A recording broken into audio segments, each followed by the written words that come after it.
let's take just a moment to discuss the different options you have within the search options section of Keyword Sniper Pro. Now you'll notice that in version 2.1 we've added some new features, and so there's some additional options that weren't available in the previous version. First of all, we have an option to don't add suffixes, as well as an option to don't add prefixes.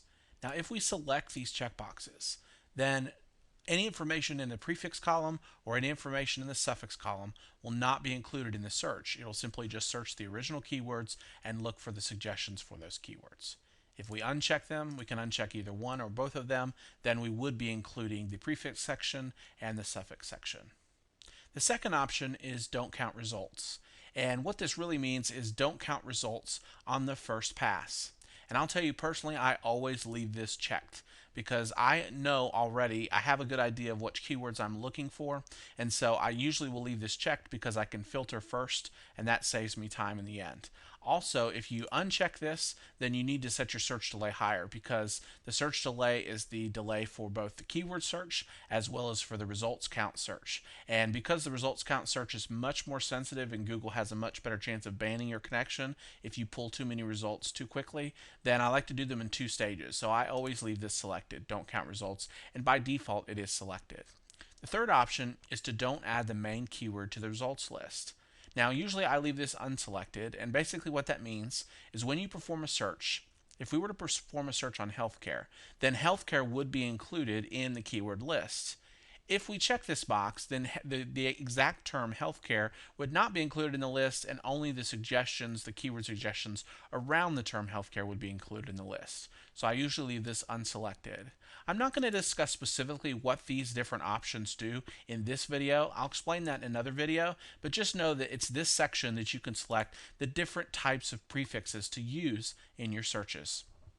The next option is don't clear the results list. Now, if I have this checkbox selected, I can simply add additional keywords to the results list without clearing out the keywords that are there currently. This can be very helpful if you're doing your searching in more than one stage, or if you've imported an old search and you're simply adding to that. So you can select don't clear the results list. If you want to clear the results list with each new search, then simply uncheck this, and when you run your search, it'll clear the old results out before putting the new results in. The last checkbox is always use Google for results count, and I always leave this selected because I'm always interested in finding out how many results there are for Google and how many competing pages there are for those results. So I leave that selected. Next, we have max suggestions and search delays. Now, max suggestions, I leave mine set at 10 because I want the most suggestions possible. But if you were doing a certain type of searching and you prefer just to have the top 3 or the top 5, you could simply move this slider where you'd like, and it will basically just pull back that number of suggestion. Probably the most important feature in the program, and it's the one that you can tweak and get to your liking, but you do need to be careful with, is the search delays section right here under max suggestions. Now, the search delay feature is basically it's a human emulation technique so that we don't get banned by the different search engines.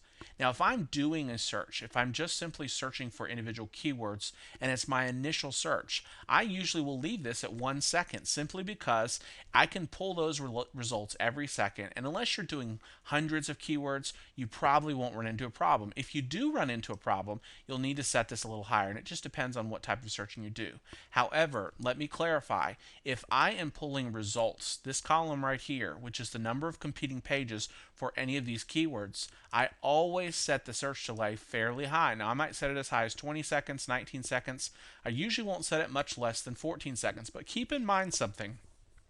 If we set the search delay 14 to 14 seconds, we're not saying that every search will take at least 14 seconds. We're basically telling the software is going to perform just like a human would, and it will randomly select values between 1 second and 14 seconds between each search. And what that's going to do, it's going to not create a pattern of any kind so that Google can't say there's a pattern every 10 seconds he's pulling results. And so then they'll say we need to block this connection. This is obviously a computer doing this. So it creates an untraceable pattern, and that's why you want to set it fairly high. So sometimes there might be a 10-second delay with a setting like this of 14 seconds. Sometimes there'd be 14 seconds. Sometimes there may only be 3 seconds. So setting it a little higher allows that random value to be much more diverse and spread out, and therefore you won't usually get caught. Now, I've checked thousands of keywords, and I usually set the delay fairly high, And I realized that by doing that, it does take more time, but there's really no benefit to setting it down to 1 second because, quite frankly, you will usually only get through a couple of hundred keywords before Google will block the connection, and then you either have to use a proxy server or you have to work around the situation. And it's just really not fun. So it's really just easier to do your keyword searches, and then after you've filtered your keywords and you've got just the ones you're interested in, then set the search delay fairly high, between 14 and 20 seconds, and then simply run the results report on those keywords so that you can then sort through those keywords. So these are all the options that are available to you in the search options section of Keyword Sniper Pro.